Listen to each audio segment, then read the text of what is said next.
হ্যাঁ রে ছোট, গাছের আমগুলো তো বড় বড় হয়ে গেছে রে। এগুলো তো এখন বাজারে বিক্রি করা দরকার, তা না হলে তো এগুলো সব পচতে থাকবে। কি বলছো ভাই? এগুলো এখন বাজারে বিক্রি করবে? কেন? আমার ভাগেরটা আমাকে দেবে না?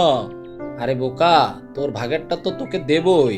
আমি বলতে চেয়েছি যে এগুলো সব একসাথে গাছ থেকে পেড়ে তারপরে বাজারে বিক্রি করলে যে টাকাটা পাবো, ওই টাকাটা দুইজন সমান ভাগে ভাগ করে নেব।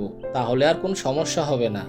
ও, আমি ভেবেছিলাম যে এগুলো তুমি বাজারে বিক্রি করে সব টাকা তুমি নিয়ে নেবে, তাই আমি এই কথাটা বলেছি।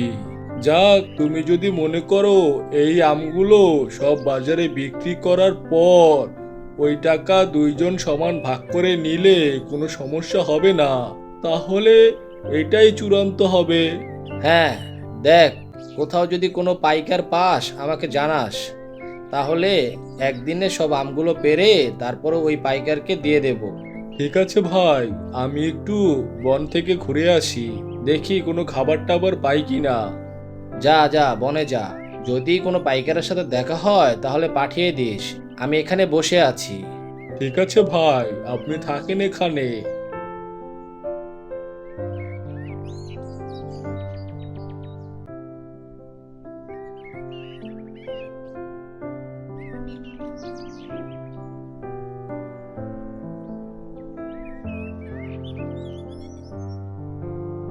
কি হলো বাঘ মামা, কোথায় যাচ্ছ? কোথায় আর যাবো রে, এই তো যাচ্ছি একটা পাইকারের খোঁজে। পাইকার দিয়ে কি করবে? আর বলিস না, আমাদের যে ওই আমের বাগানটা আছে না, ওই আমের বাগানে আম গাছে প্রচুর আম হয়েছে। এখন বড় ভাই বলেছে ওই আমগুলো সব বাজারে বিক্রি করে দেবে, তাই একটা পাইকার নিয়ে আসতে বলেছে। কি যে বলেন, আপনার ভাই তো দেখি প্রচুর লোভী। আপনাকে বোকা বানিয়ে সে এখন সব আমগুলো পাইকারের কাছে বিক্রি করে দেবে। আরে না না, কি বলছিস বোকার মতো? আমার ভাই তো আমাকে বলেছে ওই গাছের যত আম আছে সবগুলো পাইকারের কাছে বিক্রি করে দিয়ে তারপর যে টাকা পাবে ওই টাকা সমান ভাগে ভাগ করে নেবে। আরে, এটা তো আপনার ভাই চাল, আপনি বুঝেন না? আমগুলো যদি গাছ থেকে পেড়ে সমান ভাগে ভাগ করে নেন, তাহলে দেখা যাবে আপনার আমগুলো সব ভালো আর তার আমগুলো হবে পচা। তখন সে তার আমগুলো বাজারে বিক্রি করতে পারবে না। তাই কৌশলে সে আপনার ভালো আমগুলোর সাথে তার খারাপ আমগুলো মিলে বাজারে বিক্রি করে দিয়ে সমান ভাগে টাকা নিতে চাইছে। বুঝছেন না আপনি?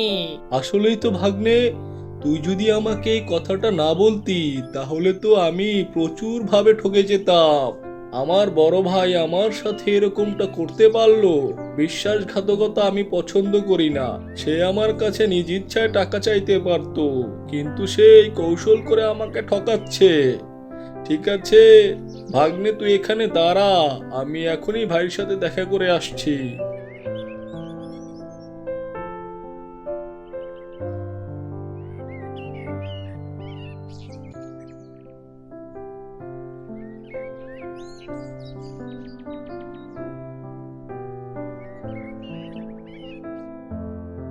ভাই, ও ভাই, ভাই আপনি আমার সাথে এত বড় একটা বেইমানি করতে পারলেন? আমি তো আপনাকে বড় ভাই হিসেবে সম্মান করতাম, কিন্তু আপনি এত বড় একটা বেইমানি করতে পারলেন আমার সাথে? কি বেমানি করলাম তোর সাথে আবার? মাথা কি ঠিক আছে তোর? নাকি কোনো জায়গায় উষ্টা খেয়ে পড়ে মাথাটাও গেছে? ভাই কথা ঘোরাবেন না, আমি কিন্তু সবই বুঝতে পেরেছি। আপনি এই আমগুলো সব একসাথে বাজারে কেন বিক্রি করতে চাইছেন? আপনি ভেবেছিলেন আমার মতো সহজ সরল ভাইকে ঠকিয়ে নিজে পয়সা বানিয়ে নেবেন। সেটা হচ্ছে না ভাই। আপনি গাছ থেকে আমগুলো পেড়ে নেন, তারপর এই আমগুলো ভাগ করে আমার ভাগেরটা আমাকে দিয়ে দেন। তারপর আপনারটা আপনি বিক্রি করেন বা না করেন, এটা আপনার ব্যাপার। আরে বোকা, তোর মাথাটা একেবারেই নষ্ট হয়ে গেছে। আমি কি বলছি আর তুই কি বুঝছিস?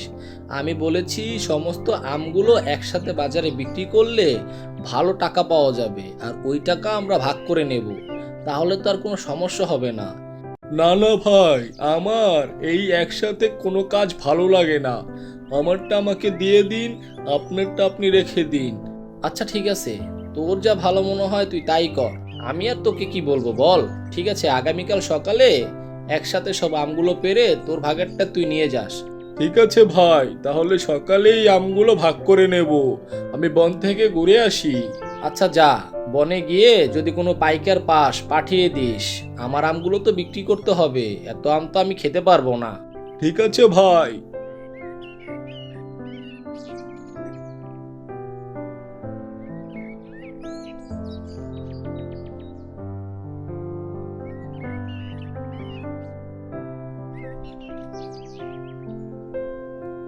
ও শিয়াল ভাগ্নে, আমি তো আমার ভাগের আমগুলো পেয়ে গেছি। কে বলছো? তুমি তোমার ভাগের আমগুলো পেয়ে গেছো? যাক, ভালো হলো। তোমাকে তোমার ভাই ঠকাতে চেয়েছিল, কিন্তু পারলো না। তুমি খুবই বুদ্ধিমান, যার জন্য তোমারগুলো তুমি ঠিকই পেয়ে গেছো। ধন্যবাদ ভাগ্নে তোমাকে, তুমি না থাকলে তো আমার এই বিষয়টা মাথায় আসতো না। আচ্ছা, তোমার ভাই কি এত সহজে এগুলো সব মেনে নিল? সে কি সহজে মানতে চায়? সে অনেক কষাকষি করলো, কিন্তু আমি তো নাছোড়বান্দা। আমি তাকে বলে দিয়েছি আমারটা আমাকে বুঝিয়ে দিতে হবে। তাই সে বলেছে আগামীকাল সকালে সব আমগুলো পেড়ে তারপরে আমারটা আমাকে বুঝিয়ে দেবে। এই তো, তোমার মতো বোকা আমি আর একটিও দেখিনি। তুমি আগামীকাল সকাল পর্যন্ত কেন সময় নিলে? তুমি কি জানো, এই যে তুমি এখন এখানে এসেছো, ওই দিক থেকে তোমার ভাই আম গাছ থেকে আমগুলো পেড়ে নিয়ে যাবে। বোকা কোথাকার! না না, আমি আমার ভাইকে চিনি। আমার ভাই কখনো এরকমটা করতে পারে না। তুমি বোকা বোকাই রয়ে গেলে। আরে বোকা, তোমার ভাই যখন বুঝতে পারলো তুমি তার সাথে আর থাকছো না, তখন তো সে কৌশল করে কিছু আম সরিয়ে রাখবে। হ্যাঁ, তুমি তো আমাকে ঠিক বলেছো। আচ্ছা ঠিক আছে, দাঁড়াও, আমি আমার ভাইয়ের সাথে দেখা করে আসি।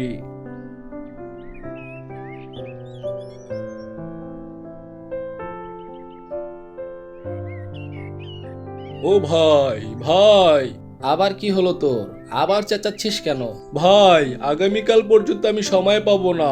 আজকেই আমার আমগুলো আমাকে বুঝিয়ে দিতে হবে। তোর মাথাটা কি গেছে নাকি বুঝলাম না। আগামীকাল পর্যন্ত কেন সময় নিবি না? আমিও তো কথা বুঝি না ভাই। তুমি কি আমারটা আমাকে এখন বুঝিয়ে দেবে, নাকি আমি অন্য ব্যবস্থা নেব? অন্য ব্যবস্থা নিবি মানে? বেয়াদবের মতো কথাবার্তা বলছিস কেন? কি হয়েছে তোর? আমগুলো বেচার কথা বললাম আর অমনিতেই তুই এত রেগে গেলি কেন? রাখবো না? বাবা মা মারা যাওয়ার পর তুমি তো আমাদের সমস্ত সম্পত্তি বসে বসে ভোগ করছো। আমাকে তো কিছুই দাওনি। এখন আমগুলো একা একা খেতে চাও, আর আমি বাড়ি না থাকলে এই আমগুলো লুকিয়ে লুকিয়ে সরিয়ে রাখবে। বুঝি না বুঝি? কি বলছিস তুই?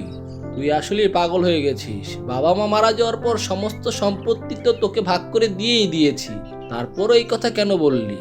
সম্পত্তি দিয়েছো ভালো কথা, কিন্তু এই আমগুলো তো ভাগ করে এখনো দাওনি। আমি চাই আমার আমগুলো আমাকে এখনই দিয়ে দাও।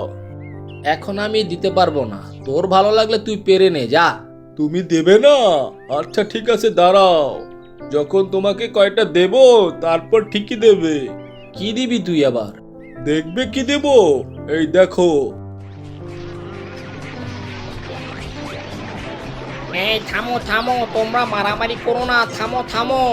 এই বাঘ মামা থামো, মামা থামো। কি হয়েছে রে ছোট্ট ছানা, তুই এখানে এসে এরকম বিশৃঙ্খলা করছিস কেন? বিশৃঙ্খলা করব না? পাড়া প্রতিবেশীর কথা শুনে নিজের ঘরের মধ্যে তো বিশৃঙ্খলা তুমি সৃষ্টি করছো। কি হয়েছে রে ছোট্ট ছানা, আমাকে খুলে বল। কি আর বলবো, তোমার ছোট ভাই ওই পাজি শিয়ালের কথা শুনে তোমার সাথে এসেছে দ্বন্দ্ব করতে। কি বলছিস ছানা? বাজি শিয়াল কোথায়? ও তো আমার খুব ভালো ভাগ্নে। তোমার ভালো ভাগ্নে? ও তো চাই তোমাদের দুই ভাইয়ের ভিতরে গ্যাঞ্জাম লাগাতে, যাতে করে তোমরা দুই ভাই গ্যাঞ্জাম করে একে অপরের শত্রু হয়ে যাও। আর ও তোমাদের মাথার উপর লবণ রেখে সেই লবণ দিয়ে বড়ই খাবে। এটাই হচ্ছে ওর ধান্দা। ওকে চিনো তুমি? ওর মতো খারাপ এই বনে কেউ আছে? হায় হায় হায়, আমি তো ওই শালার কথা শুনে আমার বড় ভাইয়ের সাথে ঝগড়া শুরু করে দিয়েছি। কত বড় ভুলটা না আমি করেছি। ভাই, আপনি আমাকে ক্ষমা করে দিন। আমি আর কখনো আপনার সাথে বেয়াদবি করব না, আর কারো কথা শুনে আপনার সাথে এমনটা করব না ভাই।